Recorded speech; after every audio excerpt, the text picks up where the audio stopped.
بسم الله الرحمن الرحيم. الرحمن علم القرآن.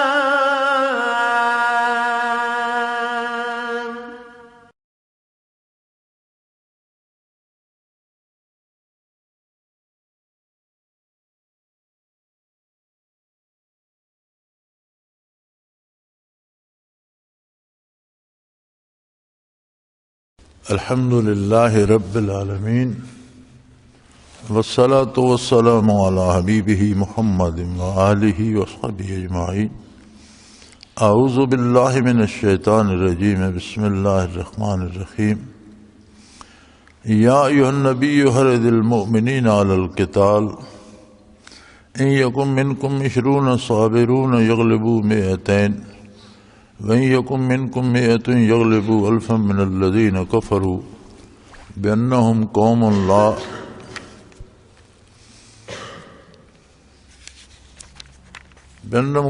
لَّا يَفْقَهُونَ. الآن خفف الله عنكم وعلم أن فيكم ضعفا فإن يكن منكم 100 صابرة يغلبوا 200 وَإِن يَكُن مِّنكُمْ 1000 يغلبوا 2000 بإذن الله والله مع الصابرين. ما كان لنبي أن يكون له أسرى حتى يثخن في الأرض تريدون أرض الدنيا والله يريد الآخرة والله عزيز حكيم. لولا كتاب من الله سبق لمسكم فيما أخذتم عذاب عظيم. فَكُلُوا مِمَّا غَنِمْتُمْ حَلَالًا طَيِّبًا وَاتَّقُوا اللَّهَ إِنَّ اللَّهَ غَفُورٌ رَحِيمٌ. اللهم سبحانك لا علم لنا إلا ما علمتنا إنك أنت العليم الحكيم. مولاي صل وسلم دائما أبدا على حبيبك خير الخلق كلهم. یا ایھا النبی حرض المؤمنین علی القتال.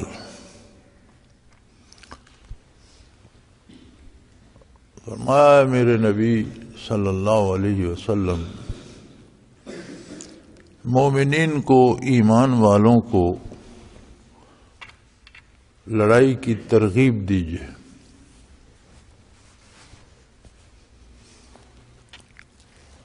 اسلام نے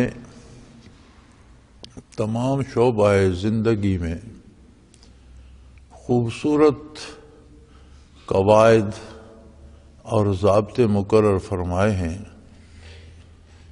اور اسلام کی جنگ محض کسی قوم کے وسائل چھیننے یا ان کے علاقے پر قبضہ کرنے یا انہیں تباہ کرنے کے لیے نہیں ہے، بلکہ نبی علیہ الصلاۃ والسلام کو بھی ارشاد فرمایا گیا ہے کہ جنگ کے فوائد و نقصانات ارشاد فرما کر مومنین کو جنگ کی ترغیب دی جائے.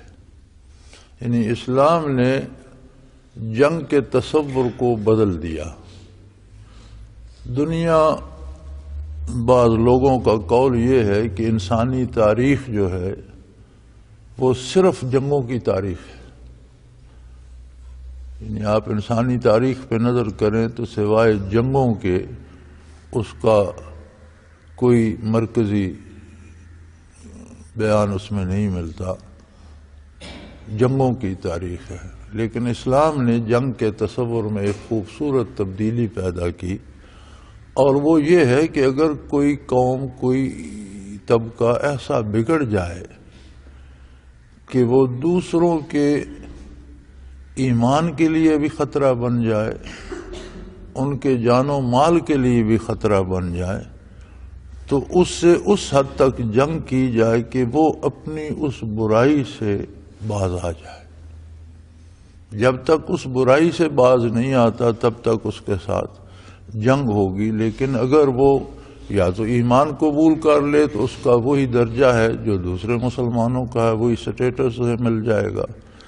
ایمان قبول نہیں کرتا تو زیادتی کرنا اور ظلم کرنا چھوڑ دے تو پھر اس کے ساتھ جنگ نہیں ہوگی. پھر اس کے بھی بہت سے ضابطے ہیں کہ جنگ میں ان لوگوں سے تعرض نہ کیا جائے جو تلوار نہیں اٹھاتے، جو جنگ میں شریک نہیں ہوتے، انہیں نہ چھیڑا جائے، خواہ مخواہ عوام کو نہ مارا جائے، عورتوں بچوں کو قتل نہ کیا جائے، بوڑھوں کو نہ چھیڑا جائے، عبادت خانوں میں جو لوگ ہیں خواہ وہ بتوں کی پوجا کر رہے ہیں لیکن انہیں چھیڑا نہیں جائے گا، اپنی جو عبادت میں مصروف ہیں اپنے عقیدے کے مطابق انہیں نہیں چھیڑا جائے گا۔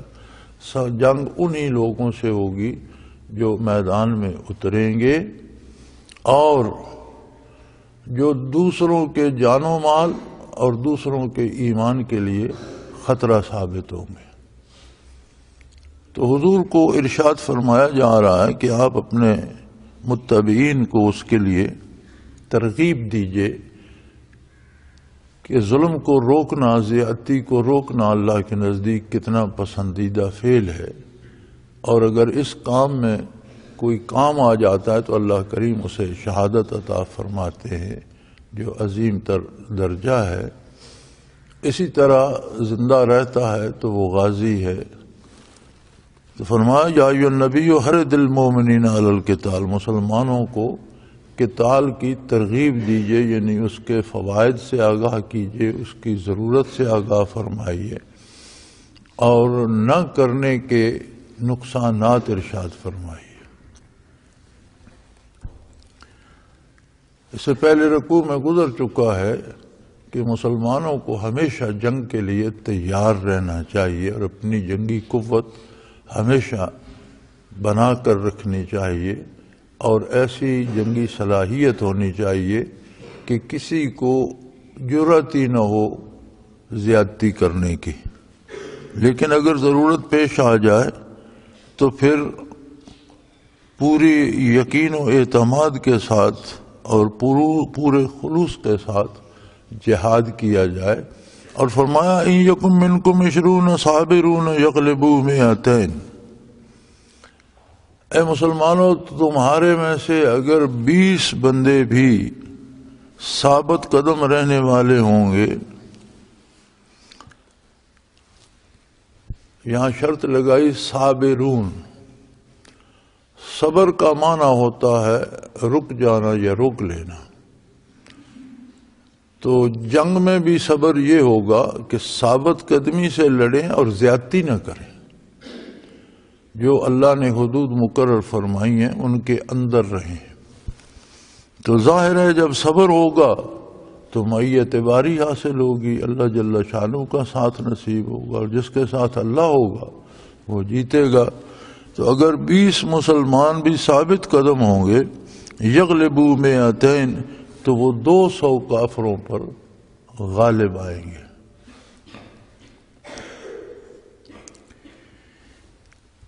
جنگ کے بارے جو کتابیں لکھی گئیں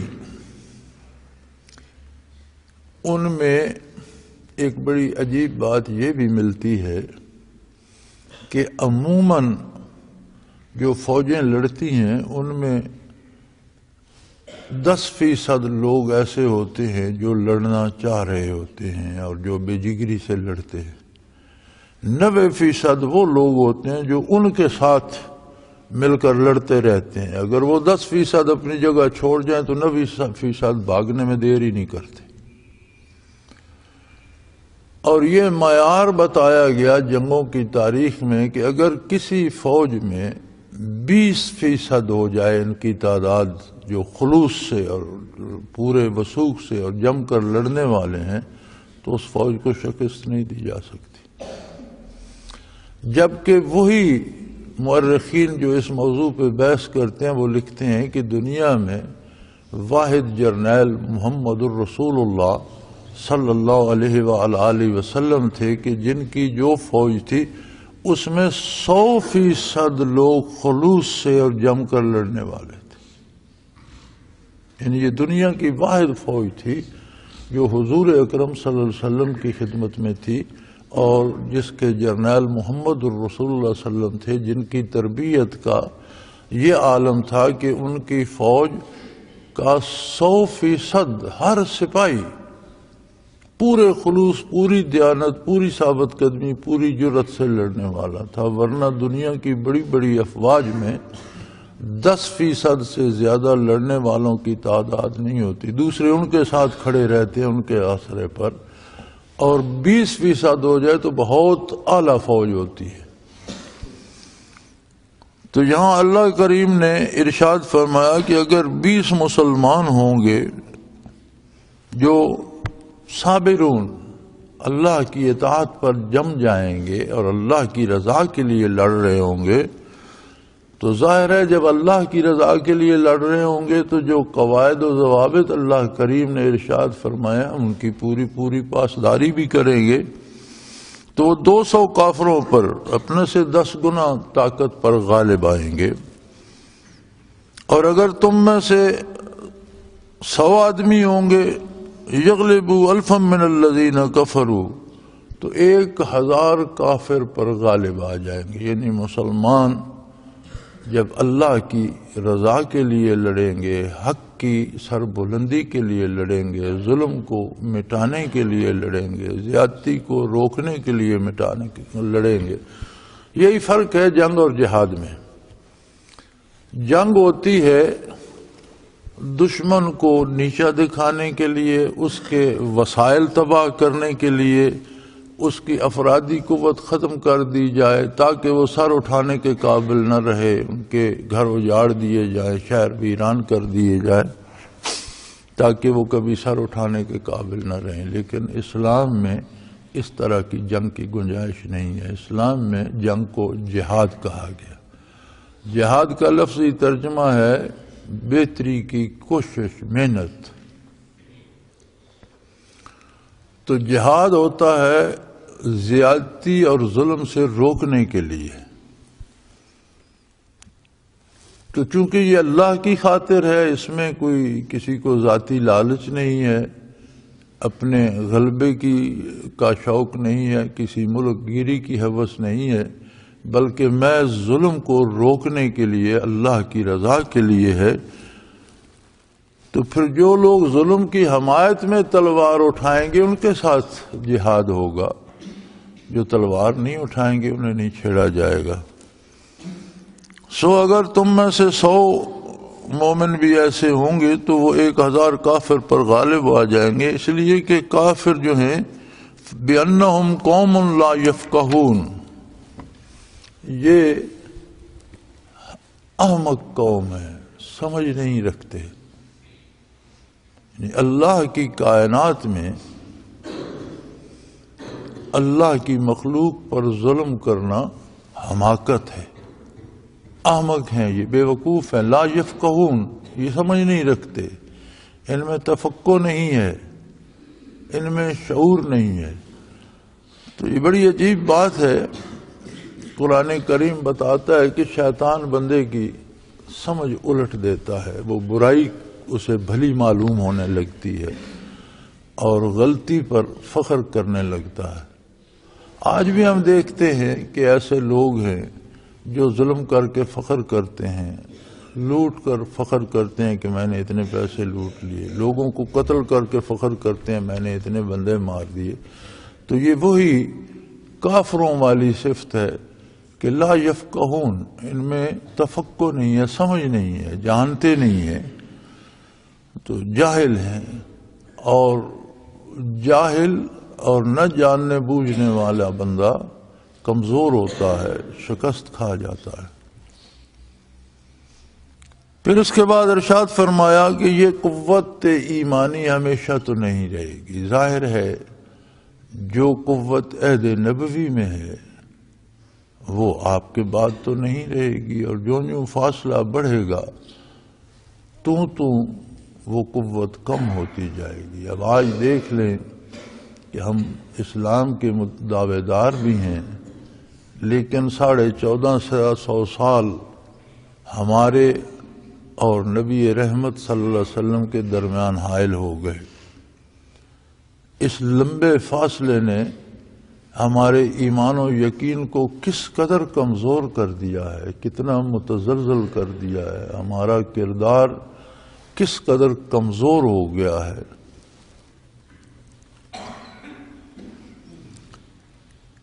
زمانہ حالات کو بدل دیتا ہے، مرور زمانہ بہت سی تبدیلیاں لاتا ہے. عرب شاعر نے کہا تھا کنّا کزوج حمامۃ فی ایکۃ متمتعین بصحۃ و شبابی.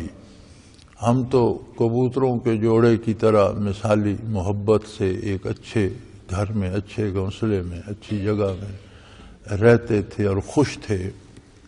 دخل الزمان بنا وفرق بیننا ان الزمان مفرق الاخبابی. ہمارے درمیان زمانہ در آیا اور اس نے ہمیں جدا کر دیا. تو کہتا ہے یقیناً زمانہ دوستوں کو دوستوں سے جدا کر دیتا.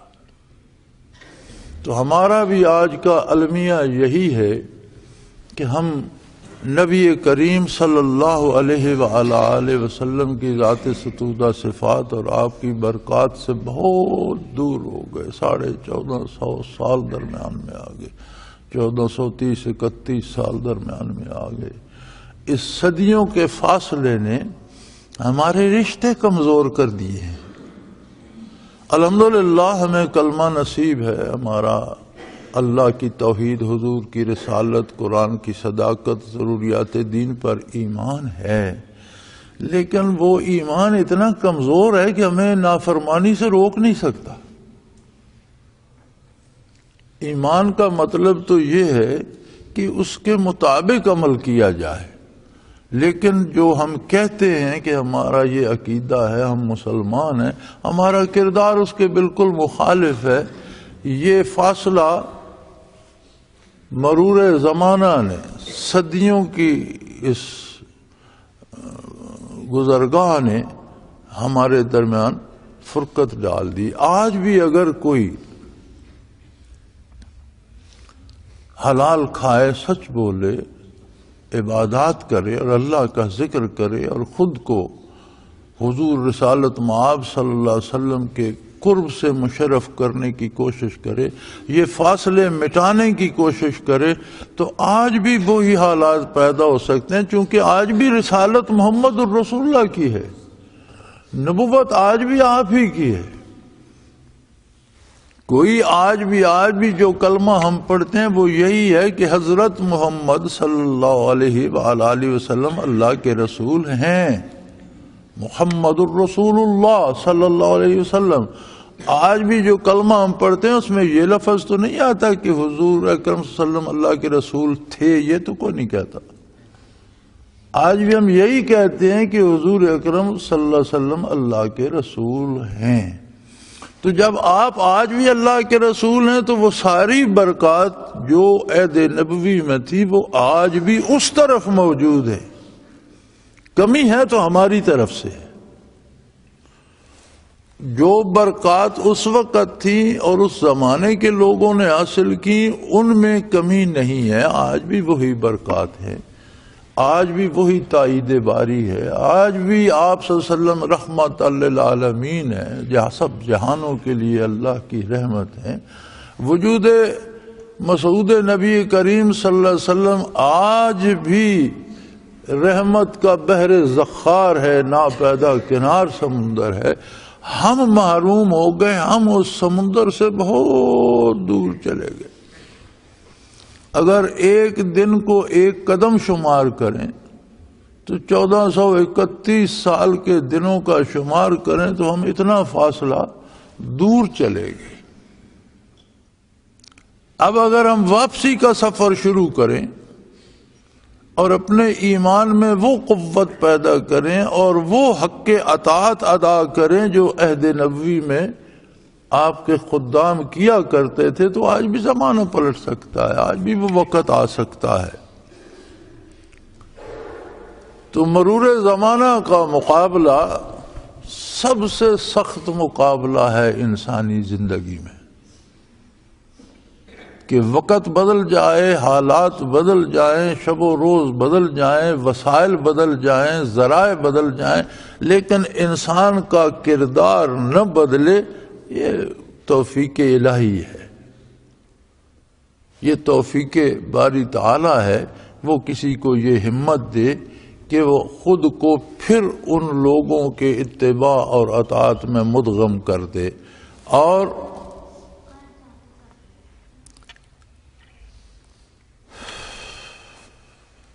مسلمانوں کے قرآن کریم نے 3 طبقے شمار کیے ہیں. 3 طرح کے لوگ مسلمان ہیں جو قرآن نے شمار کیے ہیں. والسابقون الاولون من المہاجرین والانصار والذین اتبعوہم. یہ مسلمانوں کے 3 طبقے 3 درجے ہیں. سبقت لے جانے والے مہاجرین جو مکہ مکرمہ میں جنہوں نے ایمان قبول کیا اور پھر ایمان کی خاطر ہجرت فرمائی. والانصار دوسرا طبقہ وہ ہے جنہوں نے ان کی مدد کی، نصرت کی، ان کو سینے سے لگایا اور مدینہ منورہ میں انہیں جگہ دی. 2 طبقے ہیں مہاجر اور انصار. تیسرا طبقہ عہد نبوی سے لے کر قیامت تک وہ ہے والذین اتبعوہم، جو ان کے نقوش کف پا پہ چلا، جس نے ان کی پیروی کی، جس نے عقیدہ ان جیسا رکھا، جس نے عمل ان جیسا کیا. چوتھا کوئی طبقہ مسلمانوں کا نہیں ہے. قیامت تک 3 طبقے ہیں. ایک طبقہ مہاجرین کا ہے، دوسرا طبقہ انصار کا ہے، اور تیسرا تب سے لے کر قیامت تک جہاں بھی اور جس کسی نے بھی خلوص دل سے ان کی پیروی کر لی، وہ انہی رحمتوں کو پالے گا، انہی برکات کو پالے گا، اسے تائید باری کو پالے گا. تو فرمایا مرور زمانہ سے کمزوری آئے گی. الآن خفف اللہ عنکم، تو اللہ نے بھی آپ پر بوجھ کم کر دیا مسلمانوں. وعلم ان فیکم ضعفا، اور اللہ جانتا ہے کہ تم میں کمزوری آئے گی. فإن یکم منکم مئۃ صابرۃ یغلبوا مئتین، اگر تم میں 100 صابر لوگ ہوئے تو وہ 200 پر غالب آ جائیں گے. یعنی کم از کم شروع ہوا کہ 100 ہوں گے تو 1000 پر غالب آئیں گے. لیکن کمزوری بھی آتی گئی تو کم تر درجہ یہ ہے کہ 100 مسلمان ہوں گے تو 200 کافروں پر غالب آ جائیں گے، رہیں گے غالب ہی. اب اگر اس سے بھی گئے اور کافروں کے غلام بن گئے تو پھر ہمیں سوچنا پڑے گا کہ ہم میں مسلمانی ہے بھی کہ نہیں. جس حال سے ہم گزر رہے ہیں کہ ہمارے فیصلے بھی غیر ملکی طاقتیں کریں، ہماری پالیسیاں بھی غیر ملکی طاقتیں بنائیں، ہمارا نظام عدالتی ہو یا معاشی ہو یا سیاسی ہو وہ بھی غیر ملکی قوتیں بنائیں، اور ہم اس کے پیچھے چلتے رہیں، اسے فالو کرتے رہیں، اس کا اتباع کرتے رہیں، تو پھر ہمیں یہ سوچنا پڑے گا کہ کیا ہم مسلمان ہیں بھی یا نہیں. پھر ہمیں اپنے بارے سوچنا پڑے گا، چونکہ مسلمان کی خاصیت ہی یہ ہے کہ وہ مہاجر و انصار کا پیروکار ہوگا. والسابقون الاولون من المہاجرین والانصار، یہ 2 گروہ سبقت لے جانے والے اور پہلے ہیں مہاجرین کا اور انصار کا. اب ان کے بعد قیامت تک والذین اتبعوہم رضی اللہ عنہم ورضوا عنہ، جو ان کی پیروی کرے گا اللہ اس پر راضی ہوگا اور اس کی اتنی مدد فرمائے گا کہ وہ بھی اللہ پر راضی ہوں گے، خوش ہوں گے کہ اللہ تیرا بڑا احسان ہے. یہ بھی بڑی عجیب بات ہے. آج آپ کو آپ کے ارد گرد، آپ کے گھر میں، آپ کے خاندان میں، آپ کے ماحول میں، آپ کی قوم میں اکثریت اللہ سے ناراض نظر آئے. آپ اگر ٹھنڈے دل سے لوگوں کی باتیں سنیں اور غور کریں تو آپ دیکھیں گے کہ اکثریت اللہ سے ناراض ہے. انہیں شکوہ ہے اللہ پر، میرا یہ کام بگڑ گیا، میرا وہ بگڑ گیا، مجھے وہ تکلیف ہو گئی، مجھے وہ. تو یہ ایمان کا تقاضا تو یہ ہے کہ اللہ بھی بندے پر راضی ہو اور بندہ بھی اللہ پر راضی ہو، اسے اتنا انعام و اکرام ملے، اتنا اس پر اللہ کا کرم ہو کہ وہ بھی اللہ سے راضی ہو. تو ہم اگر اللہ سے خفا بیٹھے ہیں تو سوچنا ہمیں یہ ہوگا کہ کیا ہم مسلمان ہیں؟ اس کے دو معیار ہیں. ایک معیار ہے بنیادی معیار ہے عقیدہ. ہمیں یہ دیکھا کہ کیا میرا عقیدہ وہی ہے جو آقا نامدار صلی اللہ علیہ وسلم نے تعلیم فرمایا یا اس میں کوئی فرق آ گیا. اگر عقیدے میں ہی فرق آ گیا تو عمل کا اعتبار ہی ختم ہو گیا. پھر عمل جب عقیدہ ہی نہیں ہے تو عمل کی حیثیت ہی ختم ہو گئی. عقیدے کے بعد عمل کی باری آتی ہے. پھر ہمیں یہ سوچنا ہوگا کہ میرا جو عقیدہ ہے، میرا عقیدہ ہے کہ اللہ میرا پیدا کرنے والا بھی ہے، خالق بھی ہے، اللہ میرا رازق بھی ہے، اللہ مجھے نفع بھی پہنچانے والا ہے، اور اگر کوئی نقصان ہوتا ہے تو وہ بھی وہی ذات ہے جو کر سکتی ہے، دوسرا کوئی نہیں کر سکتا.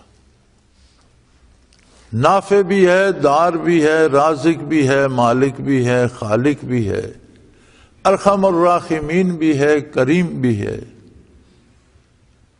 لیکن اگر ہم کہنے کو تو کہتے ہیں کہ اللہ رازق ہے، لیکن اس کی اطاعت نہیں کرتے اور اس کے حکم کے خلاف دوسروں کا حکم مانتے ہیں اس امید پر کہ مجھے یہاں سے نفع ہوگا، تو پھر عمل میں اور عقیدے میں تو تضاد آ گیا. پھر تو بات بگڑ گئی، کیونکہ نتیجہ تو عمل پر نکلے گا، کہنے پر نہیں. ہم دعویٰ کرتے ہیں ہم مسلمان ہیں، یہ کہنے کی بات ہے. ہمارے عمل نے ثابت کرنا ہے کہ ہم واقعی مسلمان ہیں. اب کہنے کو ایک بندہ کہتا رہتا ہے میں نے کھانا کھا لیا، میں نے کھانا کھا لیا، لیکن یہ کہنے سے اس کا پیٹ نہیں بھرتا. عملاً جب کھانا کھائے گا تو بھوک مٹے گی. نتیجہ عمل پہ مرتب ہوتا ہے. اور کہنے کو ہم کہتے رہے ہم مسلمان ہیں، لیکن ہم غلامی کافروں کی قبول کر لیں، ان جیسا حلیہ بنا لیں، ان جیسا پالیسیاں بنا لیں، ان جیسی تہذیب اختیار کر لیں، ان جیسا ماحول بنا لیں، ان جیسی معاشرت اور معیشت اختیار کر لیں، تو پھر مسلمانی کہاں رہے گی؟ اور اس کا نتیجہ پھر سوائے ذلت کے کچھ نہیں ہوگا. اللہ ہمیں معاف فرمائے، ہم اسی ذلت میں گرفتار ہیں آج کل. وَإِن يَكُن مِّنكُمْ أَلْفٌ يَغْلِبُوا أَلْفَيْنِ بِإِذْنِ اللَّهِ، تمہارا 1000 آدمی اللہ کی تائید اور نصرت سے 2000 پہ غالب ہوگا، اس لیے کہ وَاللَّهُ مَعَ الصَّابِرِينَ، صبر کرنے والوں کو اللہ کی ذاتی معیت، اللہ کا ساتھ نصیب ہوتا ہے. اور جس کے ساتھ اللہ ہو وہ مغلوب نہیں ہو سکتا. لیکن یہ معیت اللہ کی طرف سے تو ذاتی ہے، بندے کی طرف سے اس کی صفت کے ساتھ مشروط ہے کہ اگر وہ اللہ اور اللہ کے رسول کی اطاعت پہ جم جائے گا، نافرمانی نہیں کرے گا، تو پھر اللہ اس کے ذاتی طور پر اللہ اس کے ساتھ ہے اور وہ مغلوب نہیں ہو سکتا. وہ غالب رہے گا، اس پر اللہ کا رحم رہے گا، اللہ کا کرم رہے گا، اور بے شمار نعمتیں اسے نصیب ہوگی. سب سے پہلا مارکا اسلام کی تاریخ میں حق و باطل کا پہلا مارکا بدر ہے. مارکہ بدر میں آپ سب جانتے بھی ہیں، بے شمار دفعہ یہاں بیان بھی ہو چکا، قرآن کریم میں اس کا ذکر خیر بھی گزر چکا. تو 70 کافر چوٹی کے قتل ہوئے بدر میں، اور 70 ہی گرفتار ہوئے. یعنی مشرکین مکہ کی ساری قیادت آدھی تو قتل ہو گئی، آدھی جنگی قیدی بن گئی. جب قیدیوں کا معاملہ آیا تو نبی کریم صلی اللہ علیہ وسلم نے صحابہ کرام سے مشورہ فرمایا. سیدنا فاروق اعظم رضی اللہ تعالی عنہ، حضرت سعد بن معاذ رضی اللہ تعالی عنہ نے یہ مشورہ عرض کیا کہ ان 70 کو قتل کر دیا جائے، اور جو ان کا قریبی رشتہ دار مسلمانوں میں ہے وہ اپنے رشتہ دار کو قتل کرے. باقی صحابہ کرام نے یہ مشورہ دیا کہ ان سے فدیہ لے کر یا رسول اللہ انہیں چھوڑ دیا جائے، تو مسلمانوں کی کچھ مالی مدد بھی ہو جائے گی، ریاست کا حال بھی سنبھل جائے گا، معاشی فراخی آ جائے گی۔ اور اگر یہ بدعہدی کریں گے پھر جا کر یہ دھوکہ دیں گے یا لڑنے کی کوشش کریں گے، تو انہوں نے پہلے لڑ کے دیکھ لیا، پھر بھی ان سے لڑ کے دیکھ لیں گے۔ حضور اکرم صلی اللہ علیہ وسلم نے دوسرے مشورے کو پسند فرمایا اور فیصلہ یہ ہوا کہ ان کو فدیہ لے کر آزاد کر دیا جائے۔ فدیہ مقرر ہو گیا، وہ اپنا اپنا فدیہ اس کی رقم ادا کرتے اور چھوڑ دیے جاتے۔ کچھ لوگ رہ گئے جن کے پاس دینے کے لیے رقم نہیں تھی، تو نبی کریم صلی اللہ علیہ وسلم نے انہیں فرمایا کہ تم مدینہ منورہ کے بچوں کو لکھنا پڑھنا سکھا دو، یہی تمہارا فدیہ ہے۔ اس زمانے میں اہل مکہ میں لکھنے پڑھنے والے لوگ تھے، لیکن مدینہ منورہ میں لکھنا پڑھنا بہت کم لوگوں کو آتا تھا، تو آپ نے فرمایا کہ مدینہ منورہ کے بچوں کو لکھنا پڑھنا سکھا دو۔ یہاں ایک سبق اور بھی ہے، مشرکین مکہ نے کیا مدینہ منورہ کے بچوں کو دینی تعلیم دینی تھی؟ ہرگز نہیں۔ وہ تو دین پہ یقین ہی نہیں رکھتے تھے اور دین سے خود واقف نہیں تھے، دنیاوی تعلیم دینی تھی۔ اس کا مطلب ہے کہ دنیاوی تعلیم بھی اتنی ہی اہم ہے جتنی دینی تعلیم ہے۔ نبی صلی اللہ علیہ وسلم کا ارشاد ہے، العلم علمان، العلم دا نالج، سارا علم جو ہے اس کے دو حصے ہیں، علمان دو حصے ہیں اس کے، علم الادیان و علم الابدان۔ ادیان کا علم عقائد، اخلاقیات، ایمانیات، جسے انگریزی میں نارمیٹو سائنسز کہتے ہیں، اور آدھا علم یہ ہے یعنی علم دین، اور آدھا علم ہے علم الابدان، فزیکل سائنسز، مادی علوم، یعنی اردو میں مادی علوم کہتے ہیں، انگریزی میں فزیکل سائنسز کہتے ہیں۔ تو یہ دونوں مل جائیں تو العلم پورا علم بنتا ہے۔ انسان عقائد سے بھی واقف ہو، اسلامی احکام سے بھی واقف ہو، قرآن و حدیث کو بھی سمجھے، اس پر عمل بھی کرے، اور دنیا کے امور سے بھی واقف ہو، لکھنا پڑھنا جانتا ہو، کام کرنا جانتا ہو، گاڑی چلانا جانتا ہو، جہاز اڑانا جانتا ہو، سیاست کرنا جانتا ہو، فیصلے کرنا جانتا ہو، معیشت جانتا ہو، معاشرت جانتا ہو۔ تو یہ دونوں شعبے ضروری ہیں۔ ہماری بدنصیبی یہ ہے کہ ہمارا نظام تعلیم ایسا ہے کہ ظاہری علوم کی طرف جاؤ تو وہاں دین نہیں ملتا، اور دینی مدارس میں جائیں تو وہاں دنیاوی علوم نہیں ملتے، اگرچہ اب کچھ نہ کچھ علماء کو الحمدللہ یہ خیال آ گیا، اور اب ایسے دینی مدارس ہیں جہاں دنیاوی علوم بھی پڑھائے جاتے ہیں، اور یہ بہت ضروری ہے۔ تو یہ فیصلہ جو تھا یہ دنیاوی اعتبار سے مسلمانوں کی بہتری کے لیے تھا۔ تو ارشاد ہوا، ما کان لنبی ان یکون لہ اسری حتی یثخن فی الارض۔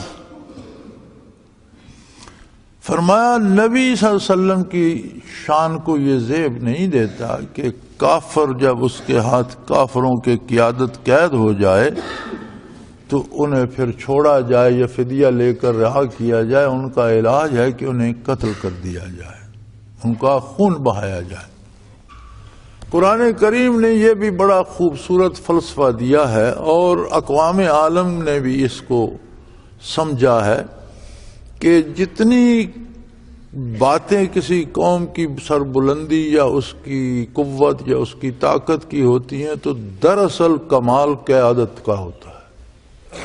لوگوں میں کام کرنے کی قوت ہوتی ہے، استعداد کار ہوتی ہے، لیکن کوئی بندہ چاہیے، کوئی قائد چاہیے، کوئی لیڈر چاہیے، کوئی سربراہ چاہیے، کوئی قیادت چاہیے جو ان کی ان اوصاف کو استعمال کرنے کا سلیقہ جانتا ہو، جو ان کے آگے لگ کر انہیں کسی طرف لے جائے۔ ایک انگریزی کا محاورہ ہے شمالی انگلستان میں جب بغاوت ہوئی اور باغیوں نے، غلاموں نے اور کمزور لوگوں نے، کسانوں نے بہت سا علاقہ چھین لیا، کیونکہ چھوٹی چھوٹی ریاستیں تھیں، ایک ایک دو دو گاؤں کی حکومتیں تھیں، تو انہوں نے بہت سی حکومتیں شمالی برطانیہ میں چھین لیں، بلکہ جنوبی برطانیہ اور لندن پر، انگلینڈ پر حملے کی تیاری کر رہے تھے۔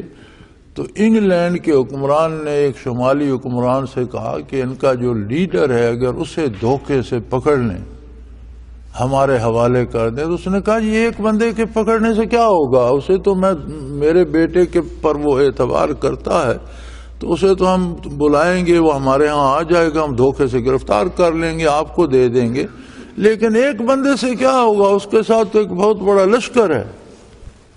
تو اس نے بڑا ایک تاریخی جملہ کہا تھا کہ destroy the shepherds and sheep will leave away، کہ چرواہے کو تباہ کر دو، بھیڑیں بھاگ جائیں گی۔ اس نے کہا اس ایک بندے کو قتل کر دو، سارا لشکر منتشر ہو جائے گا۔ اور وہی ہوا، انہوں نے دھوکہ دے کے اسے گرفتار کر لیا، شاہ انگلستان کے سپرد کیا، اس نے قتل کر دیا، اور وہ پوری موومنٹ وہاں ختم ہو گئی۔ تو وہی قاعدہ یہاں ارشاد ہو رہا ہے کہ نبی کی شان کو یہ زیب نہیں دیتا کہ قیدی جو قیادت کرنے والے لیڈر جو قیدی بن گئے تھے مکہ والوں کے، انہیں فدیہ لے کر چھوڑ دیا جاتا۔ اس میں دنیاوی فائدہ تو ہے، جس طرف آپ لوگوں کی صحابہ کرام کی نگاہ گئی، تریدون عرض الدنیا واللہ یرید الآخرہ، لیکن اللہ تو دائمی بھلائی چاہتے ہیں جس میں اخروی بھلائی، دنیاوی بھلائی بھی ہو اور اخروی بھلائی بھی ہو۔ اور اگر یہ 70 قیدی بھی قتل ہو جاتے تو پھر دوبارہ جا کر اہل مکہ کو اکسانے والا اور احد میں لانے والا اور خندق میں لانے والا کوئی نہ رہتا، یہ مصیبتیں نہ آتی اور یہ قصہ یہی ختم ہو جاتا۔ اللہ غالب ہیں، حکمت والے ہیں۔ اللہ کریم نے دنیا کا ایک نظام بنایا ہے اور اپنی حکمت سے بنایا ہے، اور اس میں نتائج اسباب سے پیدا ہوتے ہیں۔ اسباب میں بھی نتائج وہ خود پیدا کرتا ہے، لیکن اس کا قاعدہ یہ ہے کہ دنیا میں اسباب و وسائل اختیار کیے جائیں، ان پر نتائج مرتب ہوتے ہیں۔ اگر یہ 70 سردار جو قید ہوئے تھے قتل ہو جاتے تو واپس جا کر قوم کو اکسانے والا، جمع کرنے والا، اہتمام کرنے والا کوئی نہ رہتا، پھر نہ یہ احد میں حملہ آور ہوتے نہ خندق میں آتے، تو بغیر ان جنگوں کے مکہ مکرمہ شاید فتح ہو جاتا اور وہ مسلمان ہو جاتے۔ لیکن جب مسلمانوں نے انہیں چھوڑ دیا تو انہوں نے واپس جا کر پھر جنگی تیاریاں کرنی شروع کر دیں اور وہ تکلیف بنی۔ تو اللہ غالب ہیں، لیکن جو عمل آدمی کرتا ہے نتائج اس پر مرتب فرماتے ہیں۔ تو فرمایا چونکہ غنیمت حلال کر دی گئی تھی اور جو یہ فدیے لیے گئے یہ بھی غنیمت کا حصہ تھے، تو فرمایا لولا کتاب من اللہ سبق لمسکم فیہا اخذتم عذاب عظیم۔ ہے مسلمانوں، اگر اللہ نے یہ فیصلہ نہ دے دیا ہوتا کہ غنیمت حلال ہے تو فدیہ لینے پر تمہیں اللہ کی طرف سے سزا دی جاتی، لیکن چونکہ یہ فیصلہ ہو چکا ہے اور یہ پہلی دفعہ حضور اکرم صلی اللہ علیہ وسلم اور آپ کی امت پر غنیمت حلال ہوئی، اس سے پہلے جتنے انبیاء نے جہاد کی اس میں جو مال غنیمت آتا تھا وہ میدان میں رکھ دیا جاتا تھا، آسمان سے آگ آتی اور اسے جلا کر خاکستر کر دیتی۔ اور بعض اوقات ایسا بھی ہوتا کہ مال میدان میں رکھا جاتا اور آگ نہ آتی تو پھر اسے چھوتا کوئی نہیں تھا کہ یہ منحوس ہے اور یہ اتنا بے برکت ہے کہ اسے آگ نے بھی آ کر نہیں جلایا، تو وہ وہاں پڑا پڑا راکھ ہو جاتا تھا، پھر اسے کوئی نہیں چھوتا تھا۔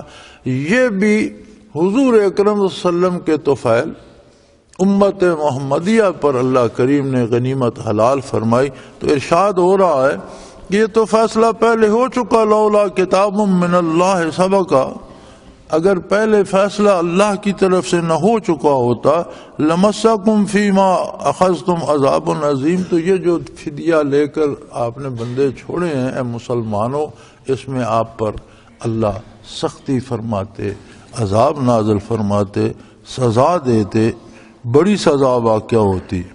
لیکن اب کیونکہ غنیمت حلال ہو چکی ہے. فَكُلُوا مِمَّا غَنِمْتُمْ حَلَالًا طَيِّبًا. اللہ نے حلال فرما دیا، سو جو غنیمت نصیب ہوئی ہے حلال بھی ہے، طیب بھی ہے، پاکیزہ بھی ہے، آپ کھائیں. وَاتَّقُوا اللَّهَ، لیکن یاد رکھو ہمیشہ اللہ کی اطاعت کرتے رہو اور اللہ کی نافرمانی سے ڈرتے رہو. ان اللہ غفور الرحیم، بے شک وہ بہت بڑا بخشنے والا، بہت بڑا رحم کرنے والا ہے. اس کی شان تو ہمیشہ بخشنا اور رحم کرنا ہے، لیکن بندے کو بھی تقوی اختیار کرنا چاہیے کہ اس کی نافرمانی سے پرہیز کرے اور اطاعت اختیار کرے کہ رحمت اور اس کی بخشش کو پا لے. وآخر دعوانا ان الحمدللہ رب العالمین. اللہ اللہ اللہ اللہ اللہ اللہ اللہ اللہ. حضرت امیر محمد اکرم آبان مد ذلہ العالی دارالعرفان منارہ ضلع چکوال میں سالہ سال سے قرآن و حدیث کے اوپر خطابات کر رہے ہیں اور سلسلہ نقشبندیہ اویسیہ کے مطابق لوگوں کو ذکر الہی کی تربیت دے رہے ہیں. وہ قرآن پاک کی تفسیر ترتیب وار بیان کر رہے ہیں. تفسیر قرآن کو وہ موجودہ ملکی اور بین الاقوامی حالات کے مطابق بیان کرتے ہیں. موٹر وے سے کلر کہار کے انٹرچینج سے نکلتے ہوئے کلر کہار کی جھیل سے ہوتے ہوئے میانی، بوچھال اور نور پور سے گزرتے ہوئے دارالعرفان منارہ پہنچ سکتے ہیں. حضرت امیر محمد اکرم آبان نے بچیوں اور بچوں کی دینی اور دنیاوی تعلیم کے لیے سقارہ اکیڈمی کے نام سے ایک درسگاہ بھی قائم کی ہے، جس کا افتتاح ملک پاکستان کے صدر جنرل محمد ضیاء الحق نے اپنے دست مبارک سے کیا تھا. وہ تمام احباب جو اسلام کی طلب رکھتے ہیں ان سے گزارش ہے کہ دارالعرفان منارہ ضلع چکوال میں امیر محمد اکرم آبان صاحب کے خطابات سے مستفید ہوں. وہ ہر جمعے کو نماز سے پہلے بیان فرماتے ہیں. ہر ماہ کی پہلی اتوار کو ماہانہ اجتماع ہوتا ہے جس میں آپ خصوصی خطاب فرماتے ہیں اور پاکستان کے چاروں صوبوں سے احباب اس اجتماع میں شرکت کرتے ہیں. اس کے علاوہ یہاں سال میں 2 مرکزی اجتماعات بھی ہوتے ہیں، ایک رمضان المبارک میں اعتکاف کا اجتماع اور دوسرا جولائی اور اگست میں 40 دن کا اجتماع ہوتا ہے جس میں روحانی تربیت کی جاتی ہے. اپنا خون سیماب دے کر اتنا ہم کر جائیں گے، نام آقا کا چمن میں پھر رقم کر جائیں گے.